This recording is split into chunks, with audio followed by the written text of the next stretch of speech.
En el estudio de este día, reflexionaremos en una frase muy importante en el entorno del santuario. Es una frase dicha por Dios mismo y eso sugiere su importancia y sus momentos de reflexión. La frase es para que no muera, según la versión Reina Valera del 60. ¿La han escuchado alguna vez en sermones? No es muy común su análisis homilético. Sin embargo, tiene motivos de reflexión para nuestra vida cristiana práctica. En el contexto del santuario se usa alrededor de unas 7 veces y de ellas notamos y aprendemos buenas cosas relacionadas con lo que Dios espera de nosotros y nuestra actitud para con las cosas santas. Consideremos una breve lista y análisis de estas citas. La primera cita de análisis es Éxodo 28:35 y dice así: y estará sobre Aarón cuando ministre, y se oirá su sonido cuando él entre en el santuario delante de Jehová y cuando salga, para que no muera. Aquí se refiere al uso del manto azul del efod, un manto especial que habría de vestir a Aarón cuando ministrara en el santuario. Ese manto estaba equipado de una serie de campanillas y granadas en sus orlas que producían un tintineo cuando Aarón se desplazaba ejecutando el servicio ritual. La declaración divina es que Aarón debía ministrar vistiendo ese manto. No hacerlo equivalía a morir. ¿Qué significaba? Al respecto, leamos una importante declaración del Comentario Bíblico Adventista en el tomo 1. Dice así: el tintineo de las campanillas hacía que los que rendían culto supieran que él, es decir, el sacerdote, estaba oficiando en favor de ellos en la presencia de Dios y los instaba a seguirle con sus pensamientos y sus oraciones mientras él llevaba a cabo las diferentes partes del ritual sacerdotal. El sonido de las campanillas unía al sacerdote y a la congregación en el culto. Si el sumo sacerdote hubiese intentado realizar el servicio del santuario sin llevar el manto con sus campanillas, hubiera roto ese vínculo de comunión y el pueblo hubiera quedado separado de su intercesor. Su ministerio se habría convertido en un procedimiento vano, sin razón de ser. Para destacar la importancia de este eslabón entre el pueblo y su representante, el castigo del descuido era la muerte. ¿Lo notan? Esta parte de la declaración nos exhorta a la reverencia en ocasión de los cultos. Los momentos de adoración en el santuario, sea el del desierto como en nuestros templos, habrían de caracterizarse por una íntima comunión entre el ministro oficiante y los asistentes al culto, y de ellos con Dios. La irreverencia, las pláticas frívolas, la distracción cotidiana, etc., rompen el vínculo de comunión entre Dios y su pueblo, y podemos llegar a quedar separados de nuestro intercesor Jesucristo. ¡Qué terrible calamidad! En tiempos del santuario del desierto, el Señor proveía un tintineo que ayudaba a mantener esa comunión. El sumo sacerdote, por lo tanto, debía procurar tal vínculo portando el manto con las campanillas y las granadas. No hacerlo equivalía a la muerte. Muy interesante.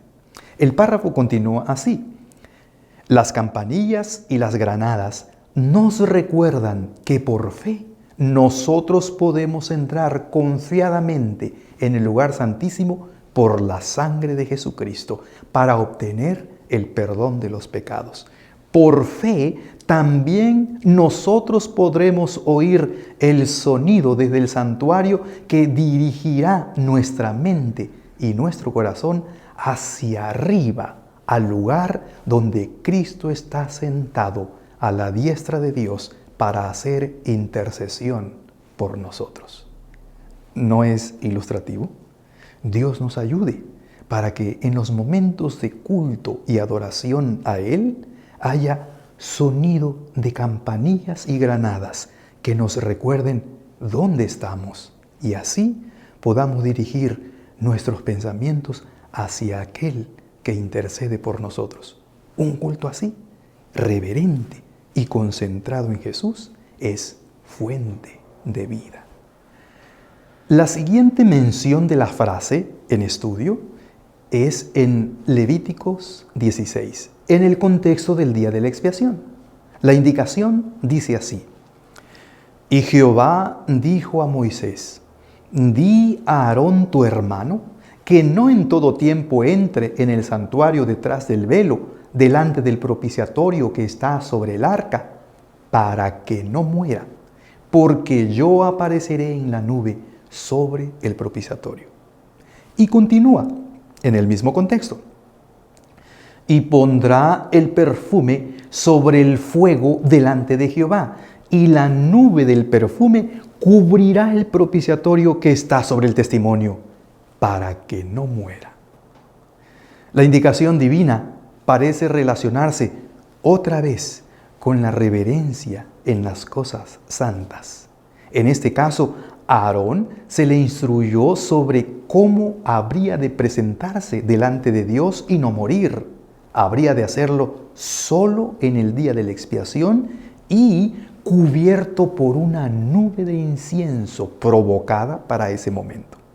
Relacionado con ello, el apóstol Pablo escribió así: Así que, recibiendo nosotros un reino inconmovible, tengamos gratitud y mediante ella sirvamos a Dios, agradándole con temor y reverencia, porque nuestro Dios es fuego consumidor. La expresión fuego consumidor adjudicada a Jehová no es nueva, es parte de la enseñanza bíblica. Es presentada varias veces y con ella se insta al pueblo de Dios a no cometer idolatría adorando imágenes, según Deuteronomio 4:24. Además, a confiar plenamente en Dios y su poder, según el capítulo 9 y versículo 3 de Deuteronomio y otros más. Y además, a entender su santa naturaleza en contraste con la nuestra. David alababa a Dios, reconociéndolo como fuego consumidor que ayuda en contra de nuestros enemigos. De allí entendemos y aprendemos la necesidad de servir a Dios agradándole con temor y reverencia. Los que servimos a Dios, los que ministramos ante su presencia y a favor de su pueblo, los que predicamos su palabra, los que le servimos en su casa de oración, hemos de hacerlo con suma reverencia, con fe en los méritos de Jesús, exhortando siempre a la fidelidad a Dios, para que no muramos. Otra ocasión en la que la expresión es usada es en el contexto de la necesidad de profetas que Dios levantaría para beneficio de su pueblo. El profeta sería un intermediario entre el fuego consumidor y el pueblo de Dios, subrayándose la realidad de Dios y su palabra. El texto dice así: Profeta de en medio de ti, de tus hermanos, como yo, te levantará Jehová tu Dios.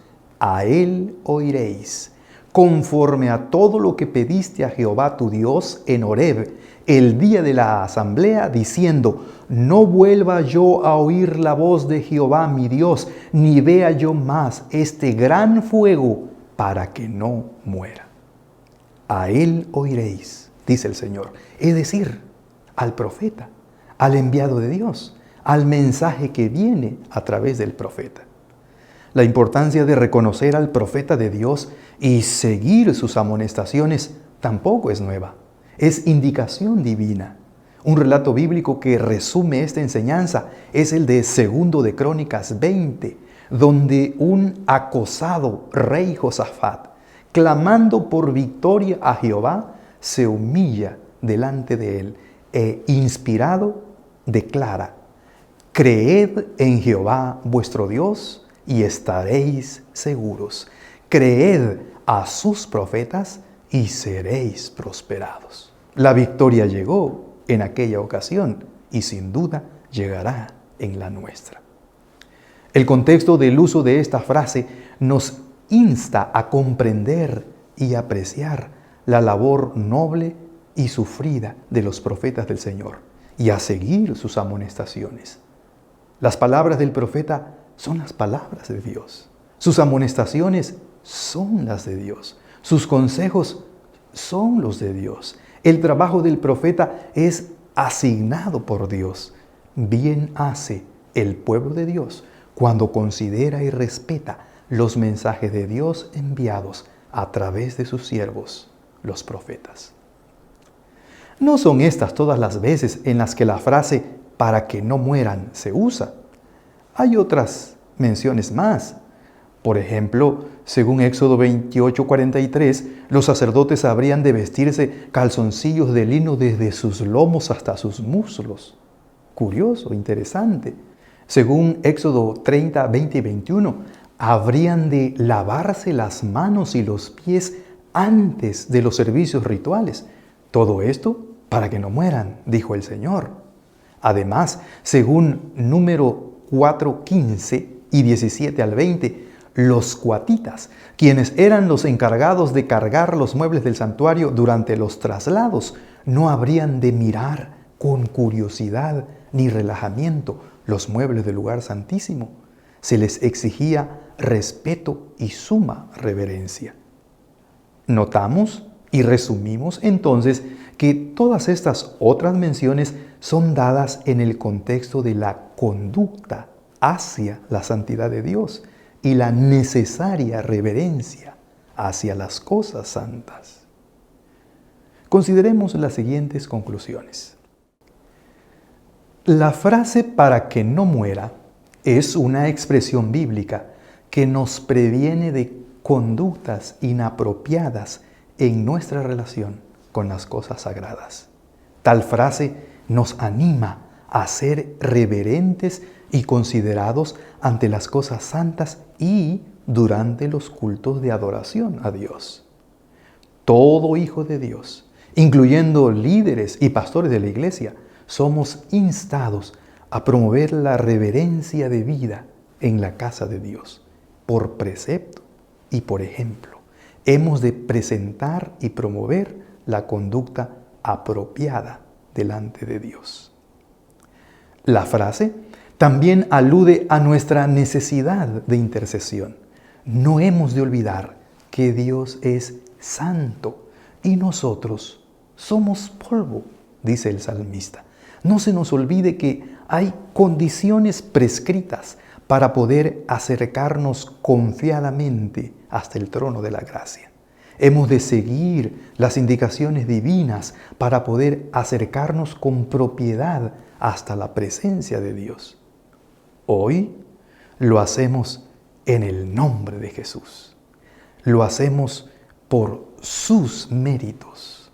Lo hacemos por su sangre expiatoria. Dios nos siga cuidando y bendiciendo.